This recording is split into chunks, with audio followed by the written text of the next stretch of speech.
Doc, I don't know if you've ever heard of the man, the myth, the legend, Adam Mclean, former squadron commander of the 63rd. I have not, but nice to meet Yeah. you. Nice to meet you too.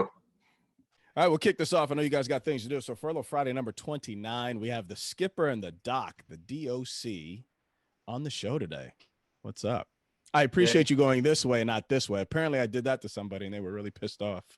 Yeah. Realize. Apparently they don't like this in London. I don't know. I was trying to say peace. Weird, you offended somebody. Weird. I never offend, at least not intentionally. Funny how that works out. How's it going, guys? Going really pretty well. We've got two PhDs on the podcast for the first time ever. Granted, only one will save you in a real life emergency. I don't have a PhD. I have an MD, but Okay. but Yeah. I'll take it. I'll take it. Thank you. I was just going to correct you, Tyler. Like, Yeah. Well, MDs do not like to be compared to with people that aren't actually doctors. They're just doctors on paper. It's the other way around. Academicians take correct me if I'm wrong, Adam, but academicians take usually offense on that. It's like, he's not a PhD. But you're right. I'm not. Yeah. No. Yeah. I did not write a thesis. I did not defend it. You're right. I only save lives. Whatever. Keep talking. Your life will be the last one I save. You got that Hippocratic oath and things, right? You have to save me, right? I do. Good. Yes. I appreciate that. So I can't even ask for your insurance first. Man, first things first. Here's the thing about that. That's the first thing. I hate it when I go to get my checkup or anywhere I go. First thing they say, well, that'll be a $15 copay. I'm like, wait. I mean, can I get some blood taken first? Can you take my blood pressure? First? Nope. Jesus Christ. You don't even know what I'm here for. I'm here to deliver the pizza. Shit. So a little background, and I'll let you guys do your talking, especially the skipper. So the skipper is one of our favorite, if not the only commander I've ever loved, like a brother, like an older brother, because well, I'm old and you're old, so I don't think you can't be a father figure. Definitely an older brother extraordinaire and a commander I would follow into a fire. And I think most of the guys that we've flown with would say the same thing. There are a few that probably wouldn't, but we don't talk to those guys, so I don't know. They work at Africa right now. They're commanders. Former. Or former. Yeah. Oh, he's a short one, right? Named Frank, I think, or something. Yeah. Hate that guy. And then of course the D.O.C, the Doc O. I didn't get the pleasure of turning my head and coughing for you, but I hear you're a hell of a doctor. So thanks for coming on the show. Tyler had a question for you. Did you have a question for him, Tyler? Well, I had a question for Adam. Yeah. Adam. How's recovery? Let's talk about that a little bit. Let's just dive into the elephant in the room, so to speak. Oh yeah. Okay. Let's see. My sound kind of went bad here, but we hear you. Okay. So the elephant in the room. I don't have all my original equipment anymore. It turns out the liver has got a fixed lifespan in the Mclean family, and was fortunate enough the VA found an extra one for me last fall. Just lying around, or just well, at the time when they got it, it was. And so that happened in September, and through the miracles of modern medicine, I survived that. They have great surgical teams in the VA and follow-up care. Everything bad you can hear about on the news about the VA, it's not been my experience at all. They've taken exceptionally good care of me. That's awesome. And now the regimens they have me on for nutrition and medicines and all of that have really kind of turned everything around. So it's going really pretty well. It's good to hear. Wow. So where are you on the road to recovery then? What's Yeah, how's it affecting you? So it's been about 4 months. It's about a year for a normal full recovery. It was a pretty big scar that they gave me, so all those muscles and everything to heal can we see take it? some time. Yeah. And other than that, it's kind of just light work and Tyler wants to there. see But the luckily, scar. as a not a real doctor, I do all my work behind a computer. I don't have to touch anybody. Tyler wants to see the scar. I thought I heard that too. Everybody always wants to see the scar. I tell you what, Skip. I don't want to see. I'd rather. I'm not. just looking out for the sadistic viewers out there. We can put that on the paid website. Your OnlyFans. Can we put that on your OnlyFans page? Right. Oh man. So Well, yeah. Doc O is a I guess a flight surgeon by night and an ER surgeon by day. Is that an accurate? Yeah. I do ER and critical care during the day, and then I go play with you guys on the reserve. Have you ever had to exchange one liver out for another in the ER? No, we don't do that in the ER, man. If we're doing that in the ER, you're in deep trouble. Well, that's what I mean. Like you're talking ER. Has there been what's the worst liver situation you've had? Oh, man. That takes me back to my days in Baltimore. So it's so that's more ICU level care though. But it's bad when you're walking down the street and you're high on heroin. Ooh. You don't see the first train come and hit you, and then you start flying and you don't see the second train come and hit you. Yeah, some people have really got luck, man. So well, that's heroin for you. It's life choices, right? So yeah. Holy shit. So yeah, depending on how gory you want me to get, there's a lot of stuff that was out of place. Well, I wanted to get into like some of the crazy shit flyers have come to you with, but I also are intrigued about your day job in the ER, especially in Baltimore. And I think it's pronounced Baltimore. I only say that because I got a buddy that's from there, and that's how he says it. Baltimore. I don't know. Yep. Maybe he says it wrong. That's how he said it. I can ask my wife to come over and say it. She's the one from that city. He's from there, so apparently you don't pronounce the T. So, from the flight doc perspective, what's the biggest lie or the most common lie a pilot in the military is going to come to you with to stay off the DNF list? And DNF, for those that are listening, it's an acronym that means duties not to include flying. The most common lie is I'm asking for a friend. I've used it. Yep. You're absolutely honest. Yeah. So I got this friend. They start there, but I'm just asking for a friend. It's like, okay, right, yeah, all right. I got you, man. Like we're keeping this on a down low. I get it. But yeah, man. I mean, to be fair, pilots are pretty healthy. Every once in a while, something bad happens, and it is what it is. We deal with it that way. But most of the stuff is pretty benign. Is it like chronic or hereditary, the stuff that you see that actually DNF somebody, or is it or them breaking something, obviously, but it's usually not a lifestyle thing. So so the most common DNFing issue is trauma, is like, and it's not like get hit by a light rail trauma. It's kind of stuff.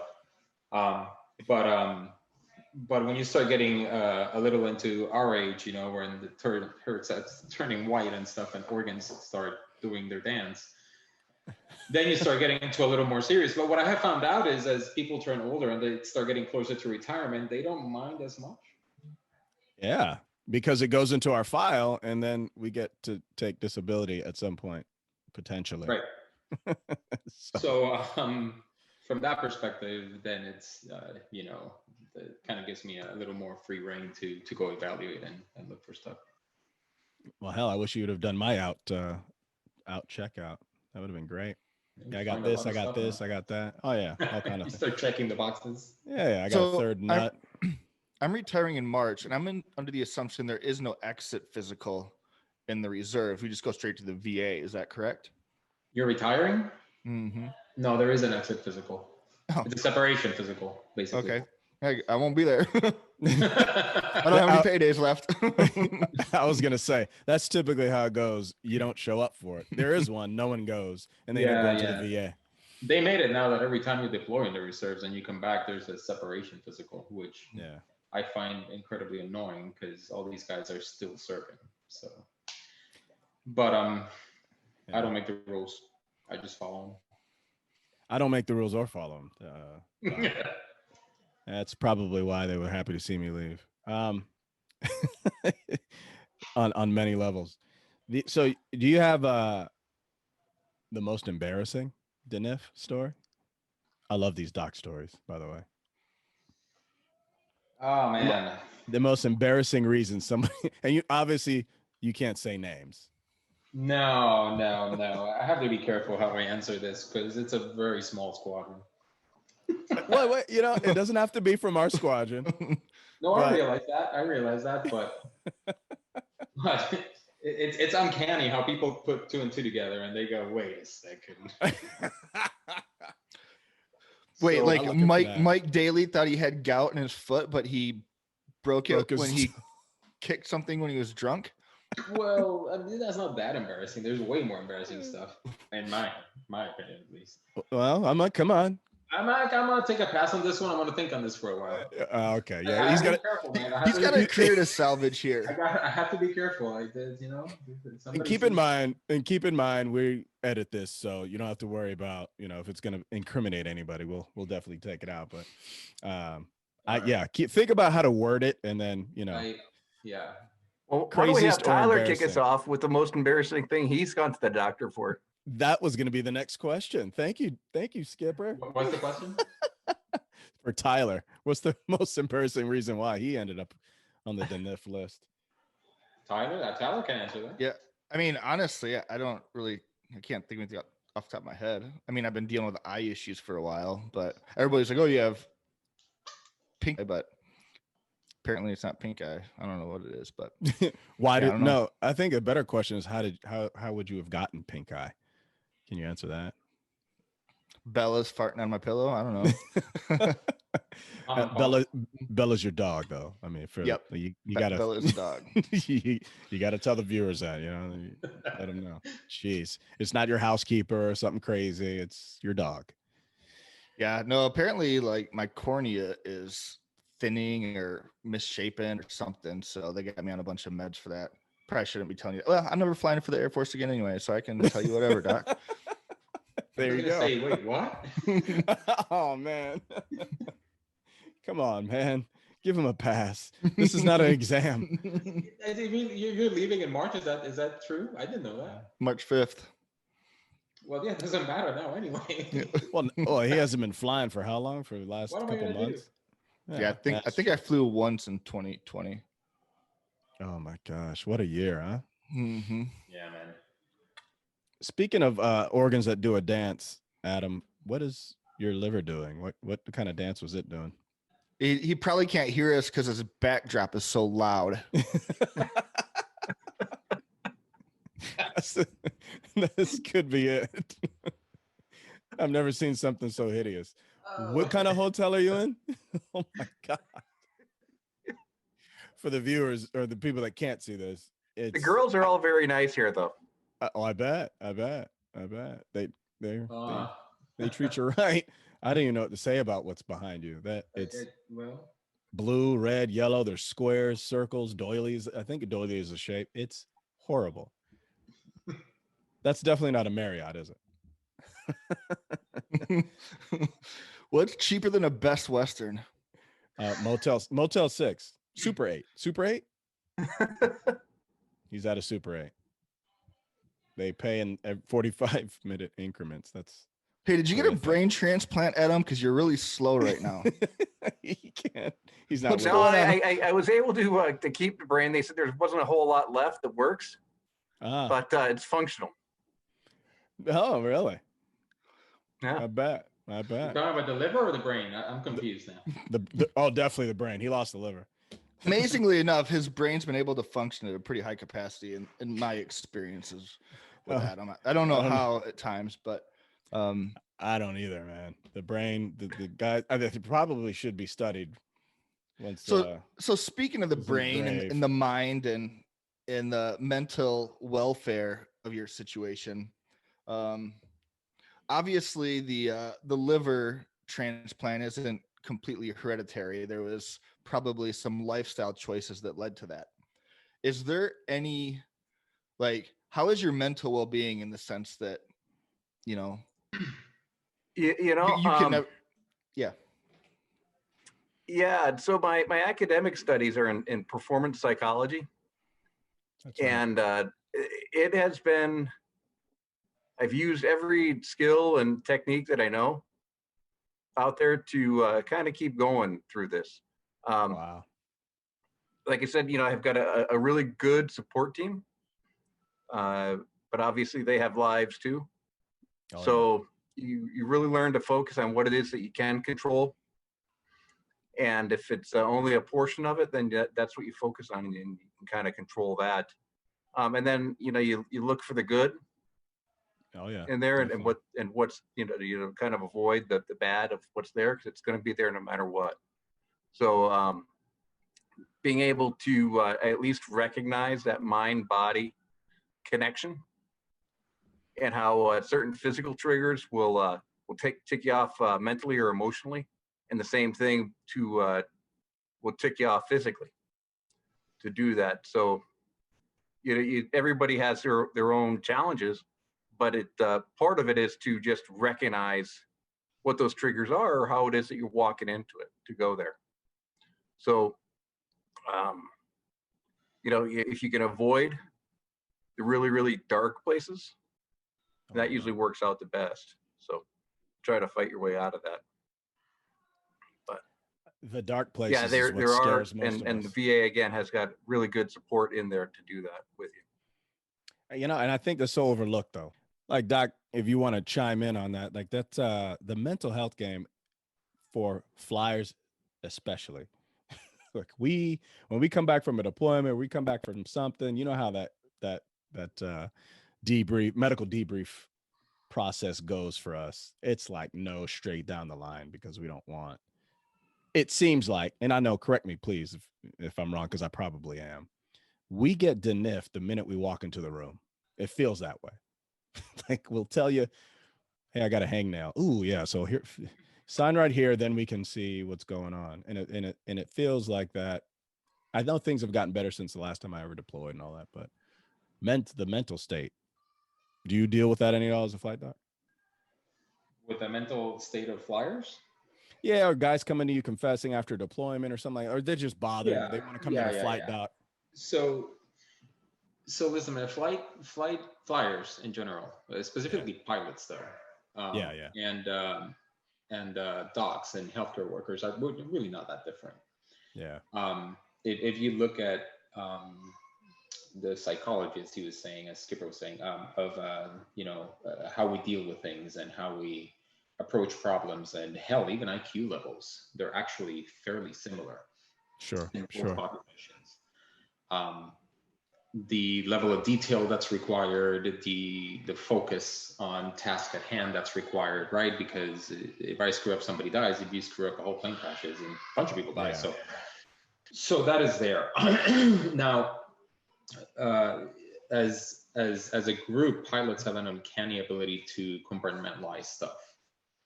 So they tend to put things, and this is in general, I'm not talking you or Tyler or anybody in particular, just in general, as a class of people. They tend to put things in. If you hear my kids yelling in the background. Yeah, that's how I sound when I'm dealing with this mental person.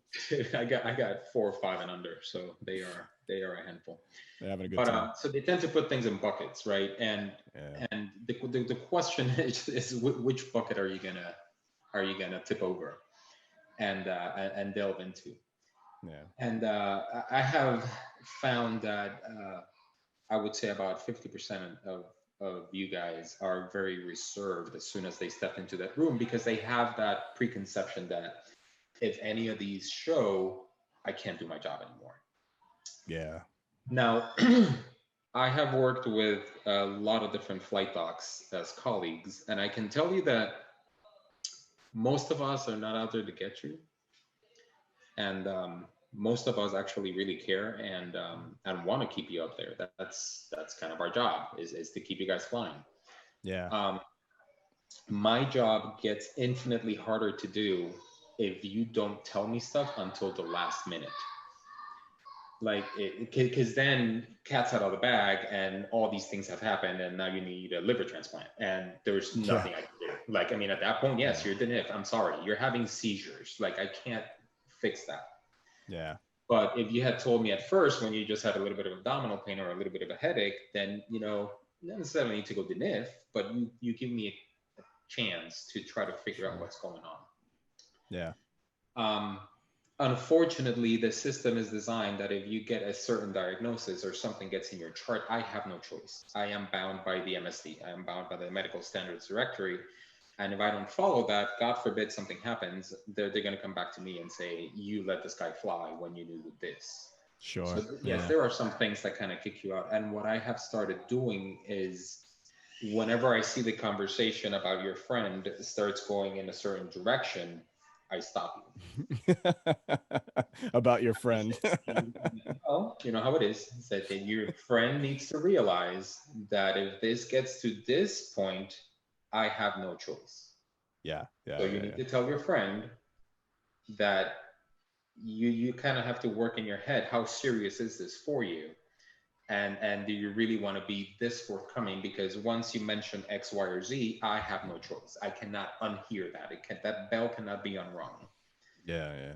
So think about that. Now, to be fair, I've had a lot of conversations off the record, you know, and like, hey, just be completely honest, because now I'm kind of worried and I need to know. Sure.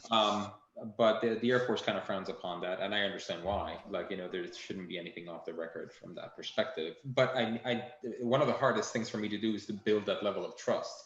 I was just going to say, that's huge. I want you guys to be able to come with me and tell me I have the sniffles. And I want you guys to come to me and say, hey, I just passed out, man, and I have no idea why. Yeah. Two different conversations, right? But at some point as a person, I care about you. So if you're not feeling open enough to tell me that, you're just going to stay quiet. And I had no idea. And now you get on a plane and you pass out of there. And now there's a bigger problem that we're all dealing with. Yeah.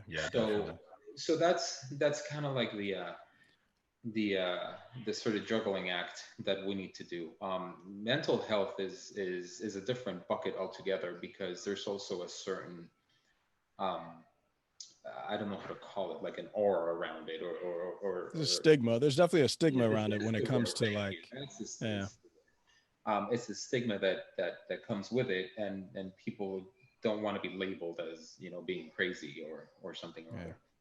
But to Adam's point, this whole pandemic has thrown a wrench into a lot of things, and one of the things this has brought up is that as a physician, for example, I've had to deal with a lot of these same thoughts and a lot of these same sort of dark places, because I'm not used to so many people dying on me.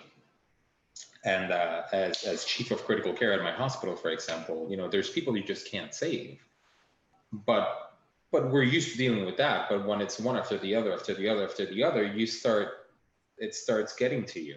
Sure. So I have had other physicians and frankly other flight docs just come and sit next to me and start crying, just to completely break open and be like, oh my God, dude, where is this conversation going, right? But it's that outlet, it's that need. And if you completely say, well, now you are, well, if you're a flight doc, now you're the NIF because you're depressed or whatever. No, that's not what they need at that point. They just frankly need another human being to listen to them. Exactly. And walk them through the process. So Skipper, to your point, I completely agree and understand. Like, you know, it needs to be destigmatized. It needs to be just like, hey, I have the sniffles. Hey, I'm feeling a little down today. And, you know, can we just talk about this? And I think if more people approach it that way, it would benefit not just the flying community, but society in general. But yeah, go ahead. I was just going to say the aviation community as a whole is kind of like in the middle of a catch-22 of this whole mental health issue, because everyone's afraid to bring it up for fear of getting grounded, whether it's military or civilian. Especially, what was that, German Wings or whatever, the the suicide the guy that pilot. But at the same time, like, especially during COVID, we've had a couple people on here that have discussed their level of the fact that they're not mentally where they need to be from a mental health perspective. Yeah, it was a couple of shows into the series. Really, we started, you have a couple of guys that I guess by then we were probably 6-7 months into the pandemic. And they're like, man, this stuff is affecting me, and I don't know what to do with it. And that's where we kind of were. Tyler and I were trying to get the message out. I was like, you have an opportunity now. This is also an opportunity going through this pandemic. You have an opportunity to kind of explore those things that you weren't able to before because you didn't have the time. And, explore those hobbies that, you always wanted to, never had the time for, and now you can just go all in and go somewhere else with your mental process. And it's a great detox and opportunity, to do that. There needs to be a realization that ignoring it is not a solution. Ignoring it is not an option. And I don't really recommend anybody does that. Yeah. Whether you speak to your good friends, to your significant other, to your coworker, like, you speak to somebody, let somebody know, or at least exchange the idea. Sometimes even just talking about it, then you realize that I'm really not in that bad of a place. I just needed the outlet, Yeah, and that's kind of what this was too. That kind of what the start of this Furlough Friday also was an opportunity for guys like us to kind of come together using the Zoom that everybody else is using, right. And some. How we used to do. We hang out with our buddies in the backyard around a campfire and drink our favorite beverage. Tonight it's water, and and tell each other stories and talk shit and tell each other lies and talk more shit and Right. So and get stuff off your chest. So that's kind of one of the premises behind this whole thing too. So during this time, and I don't know what it's going to turn into in the future, but something like that. So yeah, it's very true. Yeah. One of the takeaways I had was that, we live with it and we keep it in our head. And when it's there, it compounds, right? And it gets darker and it gets bigger. And it's maybe not as bad as what we think it is. And a lot of times just by saying something, by verbalizing, I'm not feeling well today. Or this makes me really upset. It really kind of helps out to do that. And from the time that, we start with pilot training, you're scared of the flight doc. And then you're scared of the security clearance guy, because if you go, they're going to take this, they're going to take that from you. And a lot of that is just rumor that is out there to do that. Where did that come from? Who the started consequences. that? Well, I think I'll tell you, Go ahead. Oh, it's still happening now. There are kids that weren't born when I was in, and they're telling. They're not telling their flight doc shit. Yeah. So, and Daco might have said this, or maybe even reiterated. I feel like I heard it earlier in my career too. The flight doc is trying to find everything wrong with you before you get in the Air Force. And then once you're in, they're trying to do everything they can to keep you in the airplane. Yeah, man. Yeah, that's our job. We're operational doctors, and you guys are expensive. You guys are hard to train. Every time I ground one of you guys, it's like, okay, wow, what does that do to the mission? What does that do to everything else, right? Well, thank you for recognizing that, Daco. I know I feel kind of special every once in a while too. I'm glad that someone of your caliber was able to recognize how special I am. Thank you. No, man, I'm serious though, man. I mean, it's not easy to find guys with your skill set. So it's not like we willy-nilly just ground everybody. I do get pissed off when somebody lies straight to my face, because I usually can tell. You don't get gray hair for no reason. Yeah. But at the same time, I get it. It's a no-win situation for you guys. So when you step into the flight doc's office, your best possible outcome is that you leave exactly as you came in. That's your best possible outcome. That's the best, exactly. Your hope is that you leave exactly as you came in. You don't get a prize if you do good. You know, you don't get like extra pay if you like are super healthy. No, it's you leave and you say, okay, nothing happened. The worst possible scenario, you're dead, you're done. Your career's over. So I get the hesitancy. Trust me, I understand. You know, and there's a huge disconnect too between the civilian side and the military side, and those of us that are flyers, pilots, whatever, that do both, we love it because there's a separation there. So if something happens in one, the other one doesn't find out. We love it. That's the way it should be, as far as I'm concerned, because they're weighing two different things. I mean, I got an example of a guy that early in my career, I was flying with this guy. He was an American Airlines, so I was still active duty. I was attached to a guard unit, and he was an American Airlines guy, and he got a little skin something, you know, and it turns out it was cancerous, and I don't know the terminology, but it was nothing too big, right? And militarily, he never flew again. Meanwhile, during that same time, while he's going through his medical review board and all that, he's flying for American like nothing. You know, his flight doc on the outside in the civilian world was like, oh yeah, just how deep did it go? Okay, they carved it out. You're good to go. All right. And he was flying. He had to take like 2 weeks maybe. And then, but contrastly in the military, never flew again. I was just like, I don't understand. I'm young, you know, I'm 20 something years old at the time. I'm thinking, what am I getting myself into? Like, if I get a hangnail, it's it. No, but again, it's different standards for different reasons, man. And that's all. Like it's you know, the amount of and you guys can answer this better than I can. The stressors and the environments and the fact that, you know, sending you guys downrange and then something happens to one of you, it's not as easy to replace you once you're there. And so there's a whole bunch of logistics that come into that. There's also public perception, like, you know, that comes into that. But again, dude, I can't count with this hand, and I have fingers left over, the amount of times that somebody walks into the office and they're DNF that day. Like that's it, you're done. Your career is over. Wow. I think it's only happened to me once, and it's because something had been missed for so long, and it was like, oh shoot, like we need to talk about this. This is not just career ending. This is like you need to go take care of this right now, or I may not be talking to you in a couple of weeks, kind of deal. So barring stuff like that, as I tell my pilots, pretty much everything is waivable. Everything is waivable. There's the whole waiver guide. It's thousands of pages long. Yeah. There's a waiver for everything. So if, as long as you're open and forthcoming, then especially if we catch it early, it's so easy to waive stuff. It'll be DNF for a couple of weeks or months, depending on what it is, but your career ain't over. Yeah. But and you there's take stuff that you take guys like us out of the cockpit though, and it feels like death. You know, it feels like. I know, man. I realize. So, you know, it's yeah. I know you've seen it. There's no excuse. Don't get me wrong, but I know. I'm trying to think. I've had 2 incidents. Tyler, did you say you had it? You can't remember any?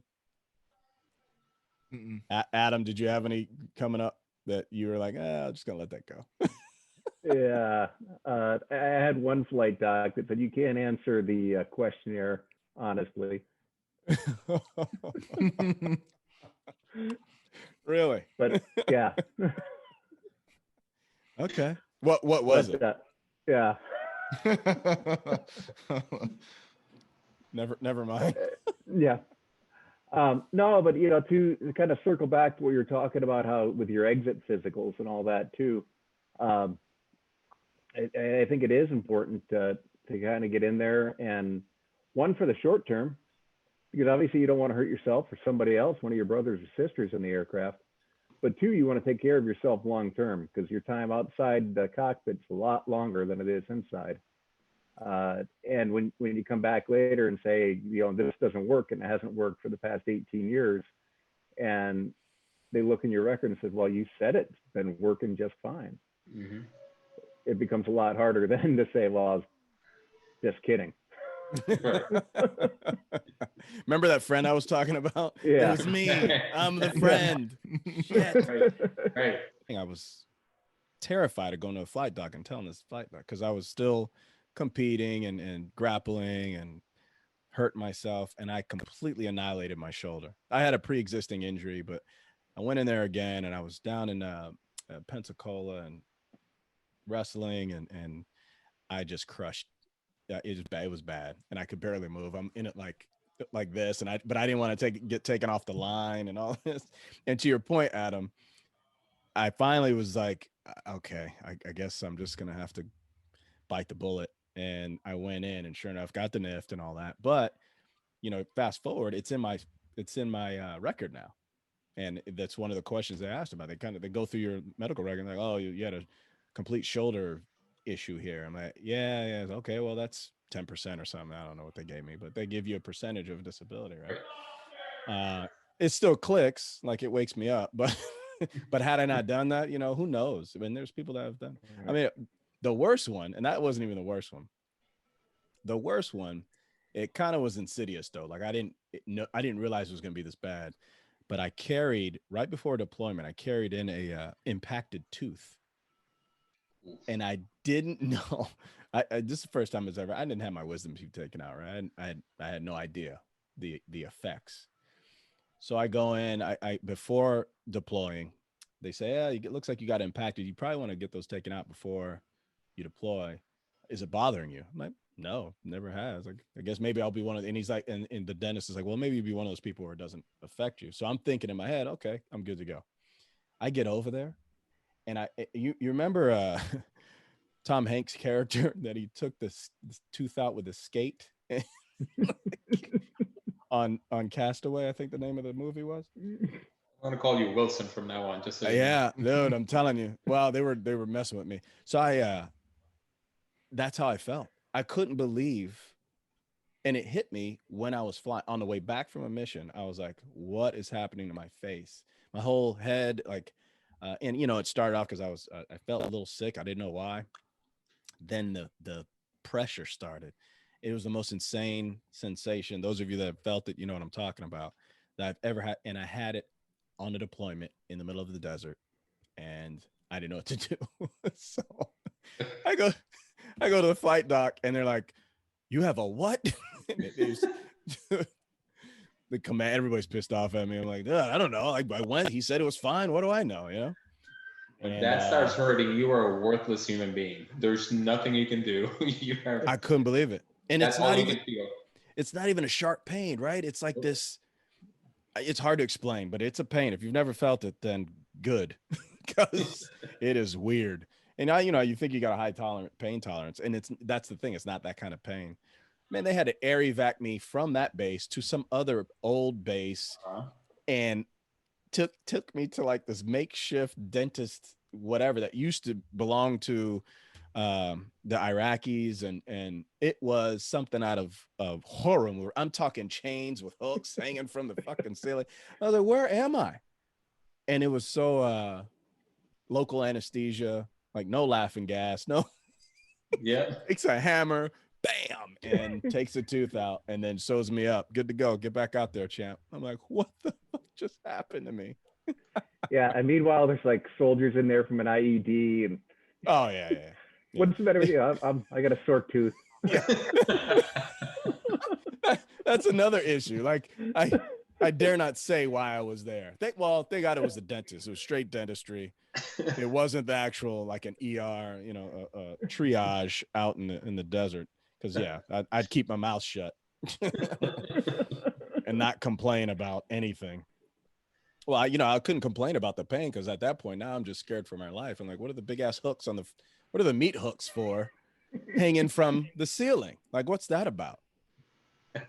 Oh, it's for your tooth. Oh, that's good. That'll be fun. This will be good. Yeah. So moral of the story, long story shorter or longer, whatever, tell your flight doc some stuff and be truthful. Be especially mostly before deployment. Be mostly truthful. Mostly truthful. Talk to me about your friend first. Oh, yeah. So you encourage that. That's good. Let's get things up. Yeah, man, to be honest. Don't be stupid though, right? So just, but be honest. Like I need to know. Again, at least for my guys, they'll hear me say, all right, you need to stop now. This is on the record now. So, true. So you need to know when we're crossing that line.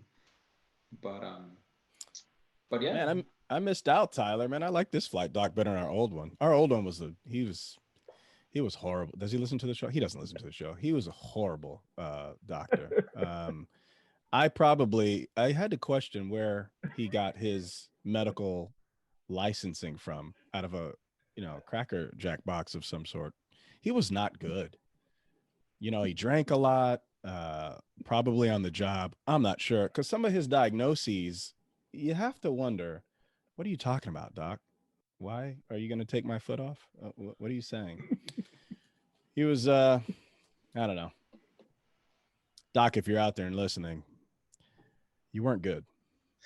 Oh my gosh. I kid. He was probably one of our greatest. Doc friend, you know who you are. He's a friend and a friend.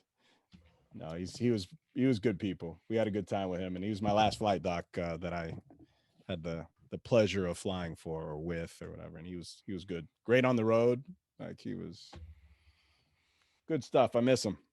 He's not dead or anything. He's just retired. No, he's not. Yeah. I texted him the other day. He answered. So. Oh, okay, good. Or somebody has his phone. I don't know. Proof of life. So you know him. So you know what I'm talking about. He's not that good, right? You're better than him, right? Dude, I'm like, what the hell? Yes, I know that friend. Okay. Who's awesome. You're making everybody uncomfortable, Brandon. I know, man. Exactly. Relax, guys. I love the guy. It's fine. All right. Face red yet? I can't tell. Yeah, it is. So the flow of information between military medical records and civilian medical records. Yeah. How does that flow? Does it go one way or does it go both ways? No, it goes one way as far as I understand, and this just changed. So they gave the military system access to something called the JLV, which is the Joint Legacy Viewer, and that actually pulls information from your private health insurance as well. Ooh. So if you get prescriptions, and most of everybody pays them with their private insurance, they will show up. And then we're like, why are you taking herpes medicine? And, stuff like that. So it'll be like, okay, wow, I did not know you were on diabetes medicine. What's going on? Because my tongue hurts, doc. That's why Right. I'm taking herpes medicine. Well, that triggers a whole lot of different discussions after that. But yeah, that's another reason why being honest helps, because sometimes, because our systems work flawlessly, I don't have access to that system. So I type up a waiver and send it up, and then the waiver comes back denied because they did have access to the system at the time, that there's all these other things in there. And I'm like, what? And then I look like an idiot, which happens every once in a while. But that could have been preventable if I had known that you were on XYZ medication. That's a relatively new system, though, right? It is. It started a couple of years ago, or maybe more than that. We started using it very frequently, I would say about 3-4 years ago. Okay. And it pulls in all the information from the VA and from the private medical insurance. Some things pop up, some things don't. I haven't figured out how the algorithm works, but it works. So just FYI, for all the flyers out there, just realize that. Now, it doesn't alert, so if you don't go looking, it won't show up. But the problem is, when you come into us and there's an issue, then we have to go looking. So it is expected now that we look. Maybe you can help me out, Doc, because I'm still getting nasty letters for not getting my flu shot, and my medical team here told me, yeah, you really shouldn't be having a live virus inside of you right now. No.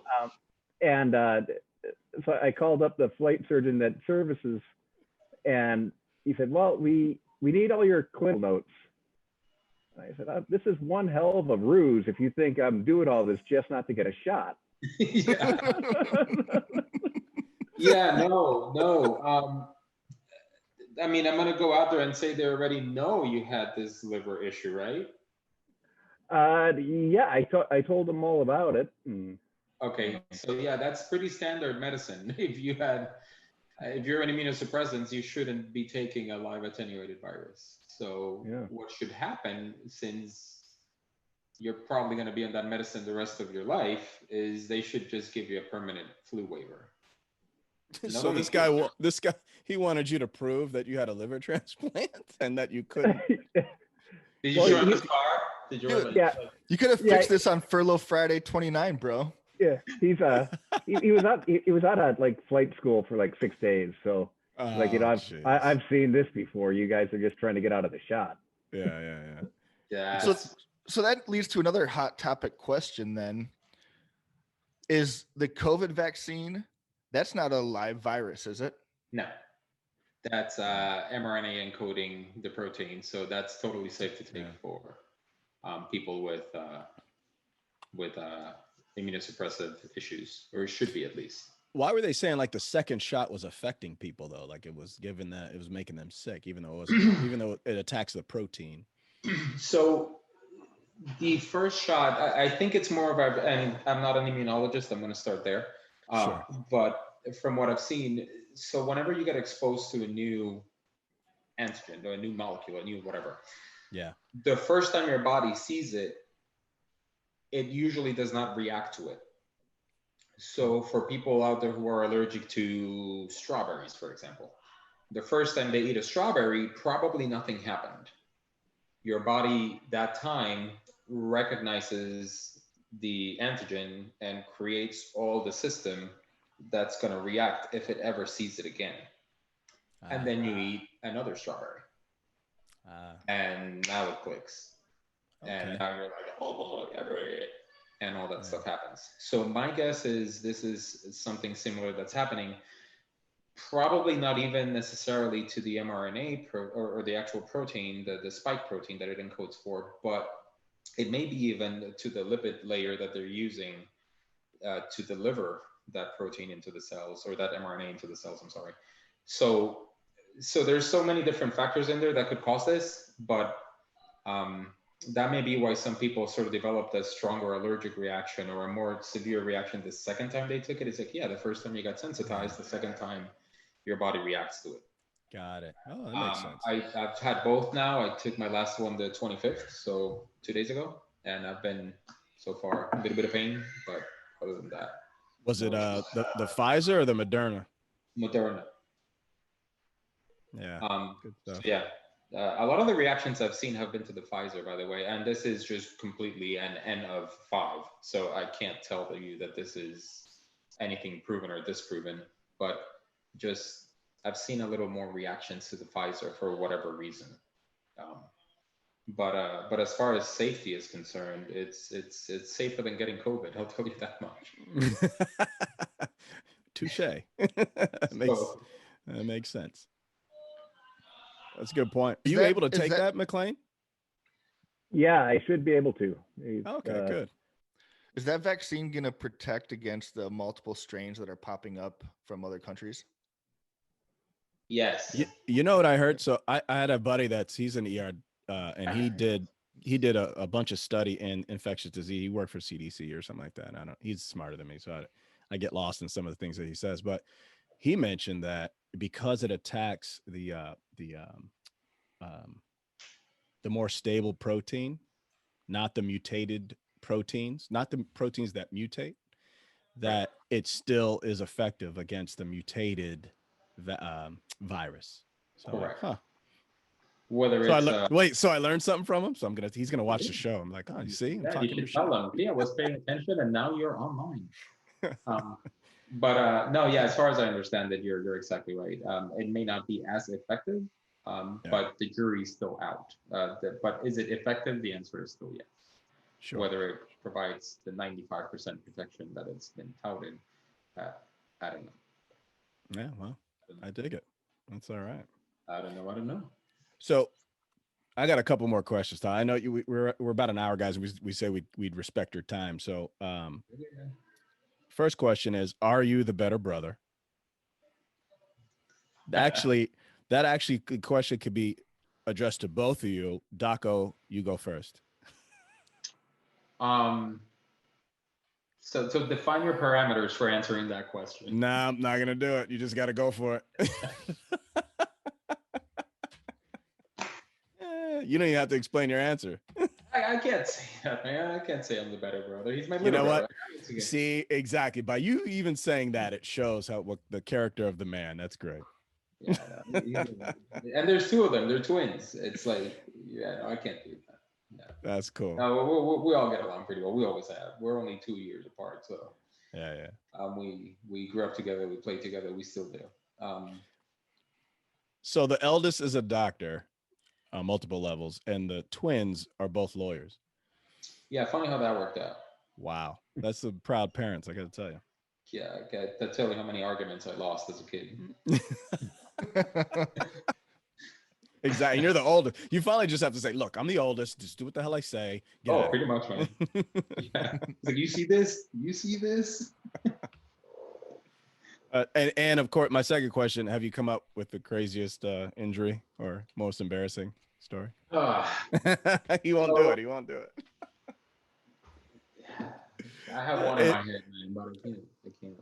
Is it so? All right, fine. You can't do it. I understand. It involves bleeding from orifices, okay, and there's story behind it, and that's it. That's all I'm gonna say. Enough said, because we're gonna figure out who that was.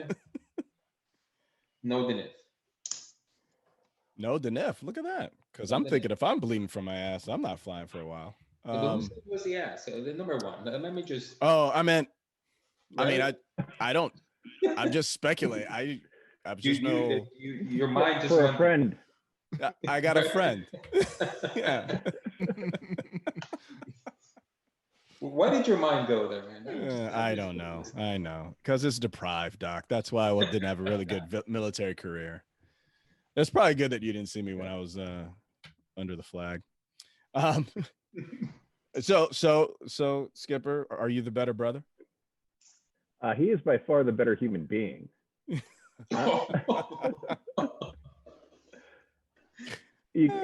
he'll vouch for that as well. But I'm a lot more fun to be around. Well, there you go. Well, then I got to tell you, my nod goes to you. Not because I know you better, but yeah, I like to have a good time. It's very good. He's also he's a space guy. Yeah. Oh, the space guys are weird. Is he still in? No, he retired. He teaches Klingon. Oh, very good. Very good. Yeah. Not to be mistaken with I don't know the other thing. I can't nerd out on it. I don't even know the other Romulan. Romulan. That's what it was. Did you say Klingon? Did I hear? No. Is that what he said? He teaches Klingon? Yeah. Yes, Doc. That's what. So Doc, that's what we call in the industry a joke. So I know, like, you don't get that kind of training when you're coming up the medical ranks. So we'll keep you honest, though. All right. Now you're turning red. For those that can't see, I've been red the whole time. That means you're having not a good as time. red as Adam's backdrop. Can you put the pictures side by side? I think it may be around one of those colors, right? I think that's the visual representation of what his liver looked like, because that is horrendous. Horrendous. Like there's dark spots and squigglies and red. Ugh. It was like a concrete block. Is that what it was? Oh, that's bad. When they pulled it out, they wring it out and do a shot off it, or what? Oh, you know what? Hold on. Before we go, a transplant, you have an organ from someone else. Do you like see what they saw? Like, is it like one of those movies where you can feel certain things? Do you know what kind of person it came out of? Was it like a good person, a bad person? Well, it was a better person than me. It's from a female. Really? Yeah. That's fitting. She was an intravenous drug user. No. Can they do that? I guess they did. He's not going to live long anyway, so you might as well. I thought it had to be from somebody that didn't do drugs or alcohol or anything, that just died like in a car accident. Oh. Yeah, she was what they call high risk. So I guess there's a couple different things that can make you high risk. Wow. And the kicker was that it was 20% smaller than the original. Ooh. Yeah. So I'm walking around with a baby liver now. So do you cry a lot more during like movies? You want to see chick flicks? Like what? Yeah. Gonna bang. Well, I did before. I was gonna say, why would that be any different than who he was before? I don't understand. Oh, Tyler. Yeah. Look, you're making the doc uncomfortable. I'm about to open a bottle of wine if this keeps going. That's all I'm saying. Yeah, good. You can use his liver. Right? Oh, I love you guys. See, this is the stuff this is how you get the energies out. You laugh, you're talking with your buddies. And so I encourage those of you out there, if you haven't talked to your military friends, go do some of that and laugh about stuff that you probably shouldn't, but you know, hey, we're all going to die someday. Right. So. No, listen, man, I wanted to do a little PSA here, if that's okay with you. And absolutely. Put myself out there. If you guys, I don't know if like your listeners and stuff, or your watchers, however you call them, reach out to you with questions and such, but I'd be happy to answer any medical questions anonymously for great. any of the guys out there.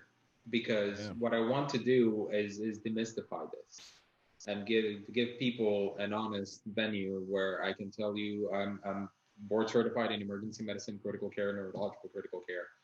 I'm a flight doc. Like I have a little, like a pretty good overview of medicine in general. And if there's any questions out there, I'd rather be able to at least point you in the right direction for you guys to go get help and do it in sort of a safer environment. I am by no means not telling you to hide stuff from your flight doc. I'm not telling you to not talk to your flight doc. Talk to your flight doc. Trust me. Yeah. Most of us are really good guys that just are looking out for you. There's a couple of jerks out there, but that's in every aspect of life. But you know, talk to your flight doc, develop that relationship, and they'll take care of you. But if you feel like you need to go outside of that, I'm putting myself out there, man. Feel free to get them in touch with me. Tyler, you have all my info. And we'll add it in the show notes. I'll be happy to talk to anybody and kind of point them in the right direction. Keep them out of trouble. That's great. We appreciate that, Doc, for sure. Yeah, man. I might be using that number more than anybody. Yeah, you go for it, man. I mean it. I'm serious. Yeah.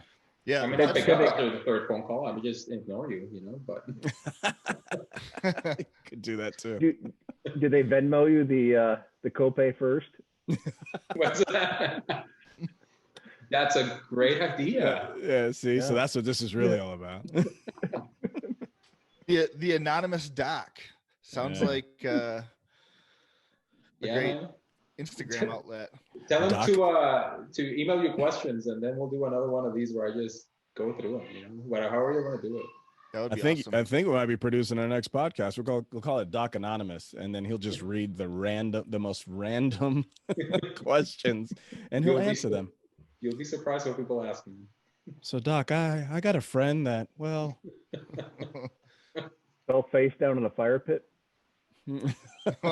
Oh. That healed pretty quick.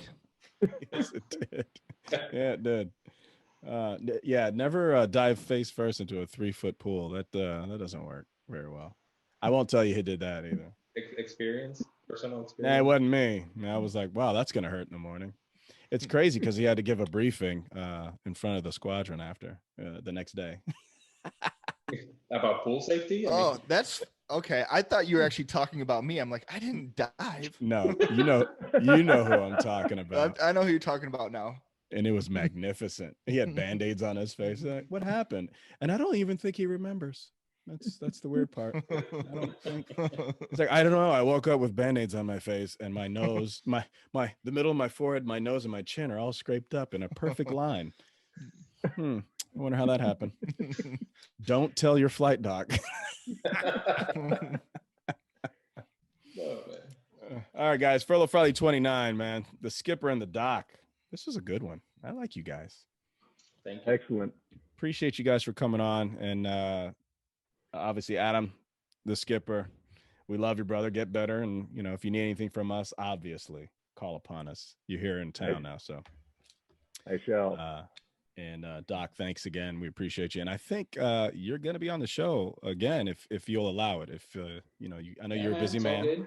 You're a busy man, I know, but it'd be great to get you on. Maybe next time we can pair you up with a guy who stabbed himself in the eye with some rusty needle-nose pliers. Oh man, yeah. Yeah. He's not flying for the military anymore. Imagine that. But guess who he is flying for? The airlines. Like he can still fly in the airlines. So that's amazing. That's modern science, I think. And he's a captain. That's great. Anyway, gentlemen, appreciate you guys. And you take care. Let's be safe out there, huh?